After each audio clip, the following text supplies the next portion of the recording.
Welcome back to Crawford-Clark Close-Up and our series of reviews covering the magical world of J.K. Rowling's Harry Potter and Fantastic Beasts.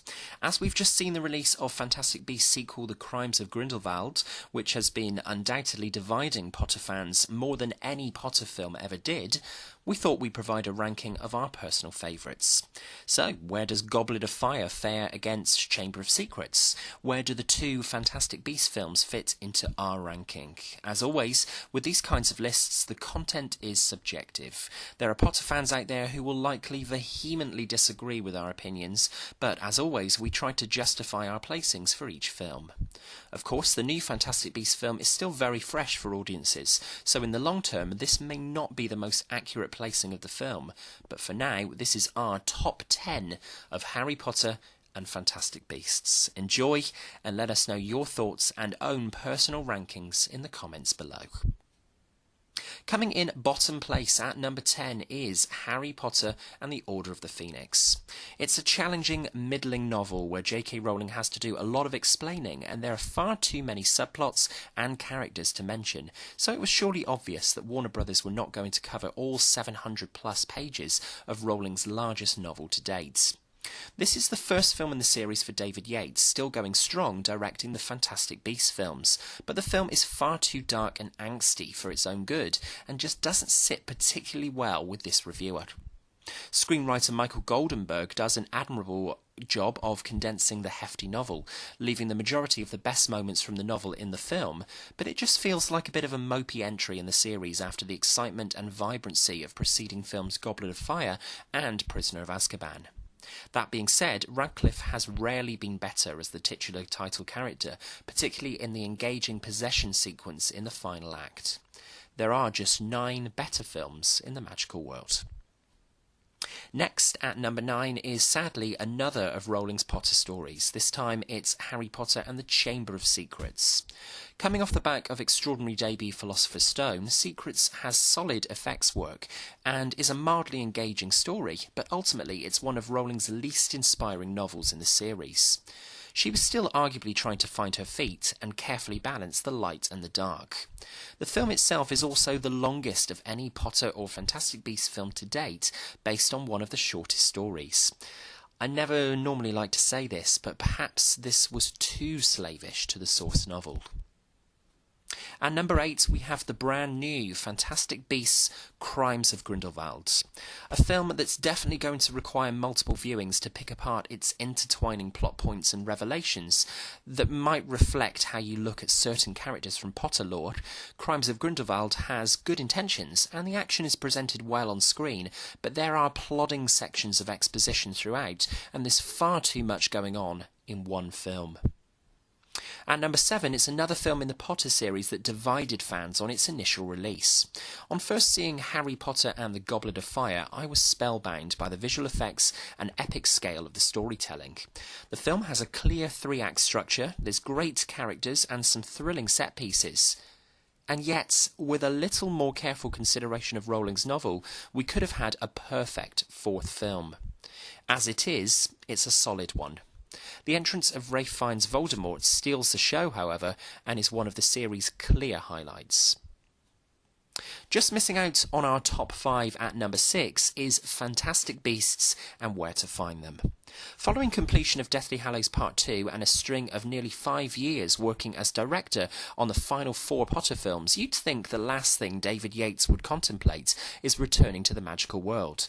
But he came back with a bang in 2016 with the first of Rowling's Fantastic Beasts, and it is a fantastic beast.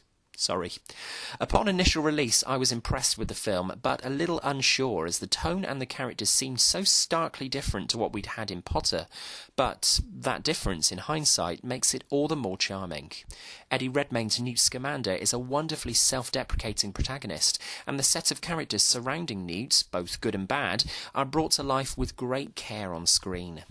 What's lovely to notice on watching the film more closely for these reviews is how much more magical everyday objects appear to be on screen. The colour palette and cinematography is beautiful in this film, and James Newton Howard delivers an amazing score. Definitely the best of the Fantastic Beasts films to date. Into the top 5, and at number 5 we have Harry Potter and the Deathly Hallows Part 1. When the decision was made to split Rowling's final Potter novel into 2 parts for the screen, the majority of fans rejoiced. There is just far too much important information in the final novel for fans to be let down by a truncated film that only skims over the surface. Deathly Hallows Part 1 was always going to be the setup to the big finale, so it was never going to have a concrete conclusion, but the groundwork is set, and this is the most un-Potter of the Potter films. That's not a bad thing by any means, as director David Yates and screenwriter Steve Kloves have taken Rowling's many chapters of the trio camping and hunting Horcruxes, which can get a little tiresome to read on the page, and transformed them into engaging scenes in the film. At the end of Half-Blood Prince, the burden is on Harry to start his perilous journey, and it begins here in a well-executed, thrilling, and often emotional 7th instalment in the franchise. At number 4, we go back to the very beginning with Harry Potter and the Philosopher's Stone. Yes, it might be the beginning, so effects are slight and the story feels somewhat safe, but seeing Hogwarts and Rowling's myriad characters brought to life on screen in such a spectacular way back in 2001 was incredible. No stone had been left unturned by director Chris Columbus in faithfully adapting Rowling's debut novel, and this is honestly a perfect family film, and introduction to the magical world. So this is where things could be about to get controversial. Deciding the order for this top 3, and in particular our top 2 films in the series, was challenging, as there's very little that separates each of these top tier films in the series. But coming in at number 3, we go from beginning to spectacular end with Harry Potter and the Deathly Hallows Part 2. This was an emotional experience in summer 2011. After 10 years of having a Potter film every couple of years, we'd reached the end of the story, and there's a little more that the filmmakers could have done to make a better finale than the one we got.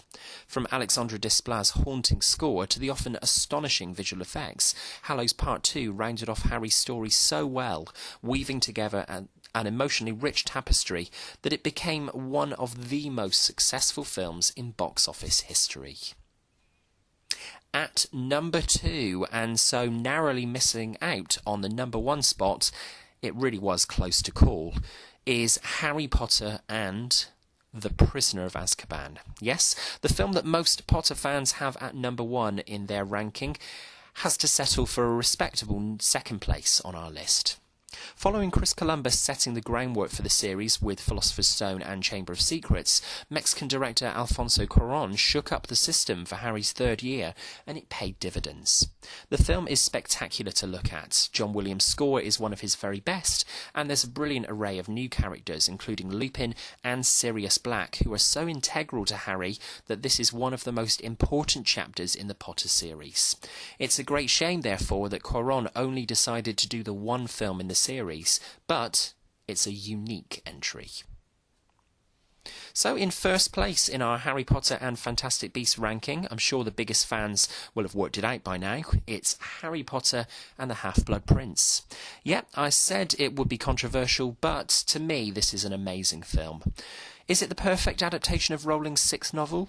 No, I'd be kidding myself if I claimed it was. There are moments from the novel that it would have been great to see on screen. However, what screenwriter Steve Kloves, cinematographer Bruno Del Bonell, and director David Yates have managed to achieve between them this time around is a stellar portrait of everything that makes the magical world so inviting. After the brooding and overt darkness of Goblet of Fire, and especially Order of the Phoenix, Rowling gave us a novel of 2 halves with Half-Blood Prince. These characters were allowed to have fun again and appreciate being teenagers. There's romance and humour, but the darkness is also still present. The film is often breathtaking to look at, and the acting across the board is outstanding. I've had a soft spot for Harry's 6th story since my first viewing, and it's unlikely to change anytime soon. So there you have it, our ranking of the Harry Potter and Fantastic Beasts films to date. What does your ranking of the series look like? At some point we may do a ranking of the Harry Potter books to see if the order is any different, but for now those are our thoughts on the film series. Let us know your ranking in the comments and tell us what you think of ours. Please subscribe to Crawford-Clark Close-Up if you enjoyed this review so you don't miss out on any new regular content. Come and find us on social media. We're on Facebook and Twitter, and you can email us with your suggestions for future reviews on the channel, crawfordclarkcloseup@gmail.com. Join us in the next review where we'll be giving you our countdown of the greatest Harry Potter moments. Until then, thanks for watching, and that's a wrap.